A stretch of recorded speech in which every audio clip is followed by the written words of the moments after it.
আসসালামু আলাইকুম ওয়া রাহমাতুল্লাহি ওয়া বারাকাতুহু। আলহামদুলিল্লাহি ওয়াসসালাতু ওয়াসসালামু আলা রাসূলিল্লাহি ওয়া আলা আলিহি ওয়া সাহবিহি আজমাইন, আম্মা বা'দ।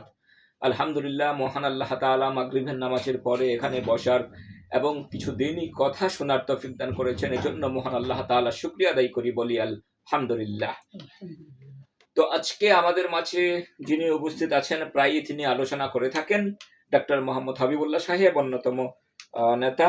তো আজকে আলোচনার বিষয়বস্তু যেটা আমি বলবো সেটা হচ্ছে, আপনি দেখেন যে বিভিন্ন রাষ্ট্রীয় কাজ হয় বাংলাদেশে। হ্যাঁ, তো রাষ্ট্রীয় কাজে রাষ্ট্র বিভিন্ন সময় বিভিন্ন টাকা বরাদ্দ করে থাকে, 50,000 কোটি টাকা, 30,000 কোটি টাকা। তো এই কাজের পরে যে ধরেন যে 30,000 কোটি টাকা বরাদ্দ করলো, এখানে 20,000 কোটি টাকার কাজ হলো, আর 10,000 কোটি টাকা থেকে গেল, রয়ে গেল। এই টাকাটার কি হবে?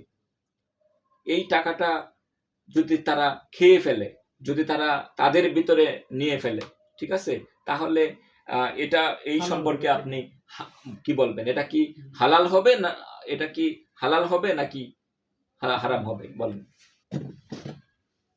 সাল্লাল্লাহু আলাইহি ওয়াসাল্লাম, দেখেন, রাষ্ট্রীয় টাকা রাষ্ট্রের কাজকর্মের জন্য দেওয়া হয়। এই টাকাটা রাষ্ট্রের যত জনগণ আছে তাদের কাছ থেকেই রাষ্ট্র পেয়ে থাকে।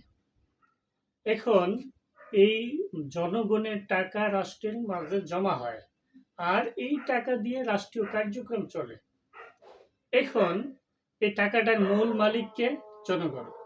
আর রাষ্ট্রের মালিককে? জনগণ। এখন দেখেন, এই যে রাষ্ট্রের মধ্যে জনগণগুলি বাস করে, এই রাষ্ট্র তাদের। এখন তাদেরই টাকা, তাদের জন্য কাজকর্ম করবে। এখন এই তাদের টাকা দিয়ে তাদের কাজকর্ম, যেমন মনে করেন যে 30,000 কোটি টাকার কাজ হওয়ার কথা, এই 30,000 কোটি টাকার কাজের মধ্যে এই কাজটা মানে একটু দুর্বল করে যদি 20,000 কোটি টাকা শেষ করে দিয়ে আমরা 10,000 কোটি টাকা নিজের পকেটে ঢুকিয়ে দিই, তাহলে এই জনগণের টাকা আত্মসাৎ করা হলো, মেরে দেওয়া হলো। হকটা কার ছিল? জনগণের। এটা তো আপনার সরকার এটাকে আমানত হিসেবে দিয়েছেন, এই টাকা আমানত হিসেবে দিয়েছেন। যে অনেক সময় আমরা দেখতে পাই যে টাকা বরাদ্দ হয়, এই টাকা দিয়ে ঠিকমতো কাজ হয় না, কারণ এখানে দুর্নীতি হয়, এখানে টাকা সরিয়ে ফেলার কারণে যেই রাস্তা অনেক বছর টিকে থাকার কথা, সেই রাস্তা, ব্রিজ, কালবাড়ি হোক, যে কোনো কাজই হোক, সেটা বেশি দিন টিকে থাকে না। তো এই যে আমানতের খেয়ানত করা হলো, তো এই সম্পর্কে আপনি কি বলবেন? এখন দেখেন, এটা আমানত বলতে গেলে সকল সম্পদ, অন্যের যত সম্পদ আছে সবগুলি সম্পদই যার কাছে গচ্ছিত থাকে সম্পূর্ণই এটা আমানত হিসেবে থাকে। আর আমানতের খেয়ানত করা ডাইরেক্টলি কুফরি। আল্লাহ রাব্বুল আলামিন আমানতের খেয়ানত করার ব্যাপারে কঠিন হুঁশিয়ারি দিয়েছেন। আমানতের খেয়ানত করা যাবে না। এখন দেখেন যে এই যে 10,000 কোটি টাকা বেশি হলো, বা এই 10,000 কোটি টাকার কাজটা দুর্বল করা হলো, এই টাকাটা কি করলো? রাষ্ট্রের যে নেতা, যাদের হাতে কাজকর্মটা আসলো, তারা এটা খেয়ে ফেললো। এটা সম্পূর্ণরূপে পরের হক, রাষ্ট্রের মানুষের হক। এইটা ফেরত দেওয়া কোনোভাবেই সম্ভব না। কেননা কোটি কোটি মানুষের টাকা ফেরত দেওয়া সম্ভব না। আর তওবা যদি করে, যে তওবা করলে আল্লাহ সকল গুনাহ মাফ করে, তাহলে তওবা করলে, তওবার শর্তের মধ্যে একটা হলো যে পরের হক যদি নষ্ট করে থাকে, তাহলে পরের হকটা দিয়ে দিতে হবে। পরের অধিকার খর্ব করলে তার কাছে ক্ষমা চেয়ে নিতে হবে। এই যে একটা সিস্টেম, এই পদ্ধতিতে যদি না আসে, তাহলে তওবাও কবুল হবে না। তাহলে তারা তওবা শূন্য গুনাহ করলো, মানে তওবা করলে আর কবুল হচ্ছে না। এই এদের জন্য কঠিন হুঁশিয়ারি আল্লাহ রাব্বুল আলামিনের। এখন দেখেন, এই যে আমানতটা, তারা আমানতের খেয়ানত করলে তাদের কঠিন বিচার হবে। এখন প্রশ্ন করতে পারেন যে দুনিয়াতে তাদের বিচার কি হবে?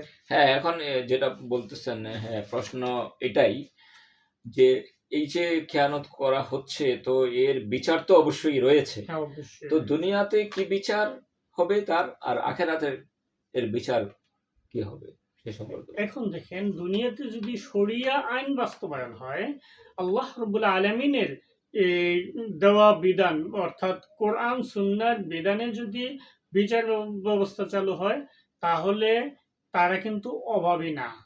কারণ কেননা যে রাষ্ট্রের যারা নেতা, তাদের যে পারিবারিক যত কিছু আছে, সকল দায়িত্ব কিন্তু সরকার বহন করে।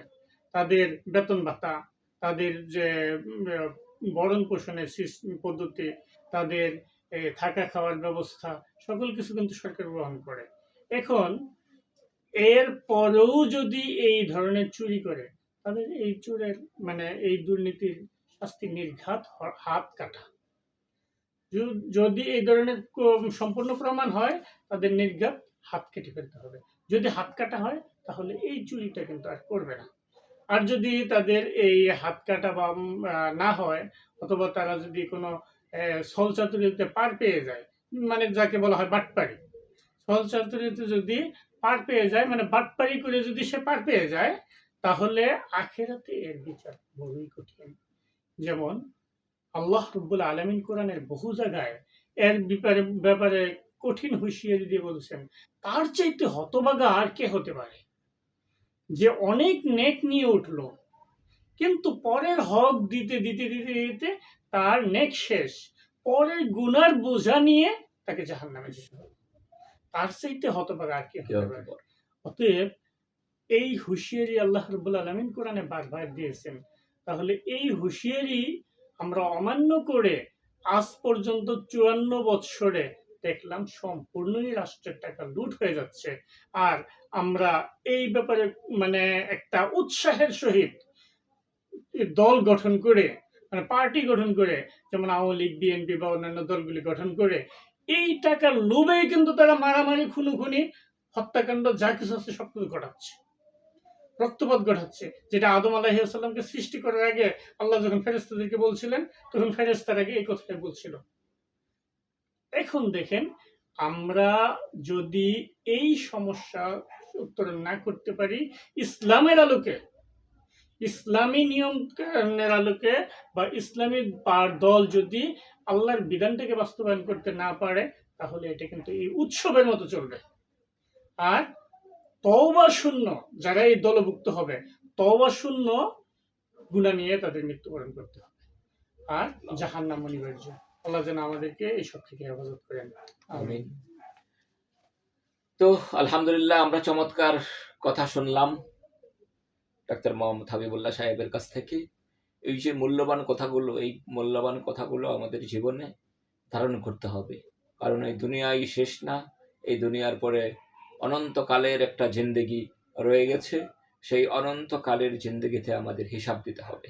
হয়তোবা ক্ষমতার বলে, হয়তোবা অনেক উপরে লেভেলের লোক হওয়ার কারণে হয়তোবা দুনিয়াতে আমাদের পার পেয়ে যাচ্ছি, বিচার হচ্ছে না, ঠিক আছে, কিন্তু এগুলা সব কিছুই লিপিবদ্ধ হচ্ছে, লেখা হচ্ছে, কিরামান কাতিবিন সব কিছুই লিখে রাখতেছেন।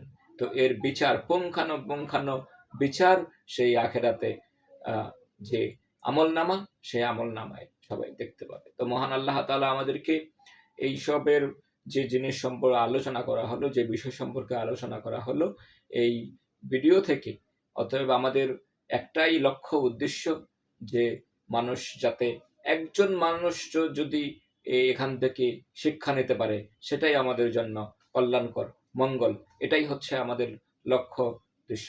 তো যাই হোক, মহান আল্লাহ তাআলা আমাদেরকে এসবের উপর আমল করার তৌফিক দান করুক, বোঝার তৌফিক দান করুক, আমিন। আসসালামু আলাইকুম ওয়া রাহমাতুল্লাহি ওয়া বারাকাতুহু।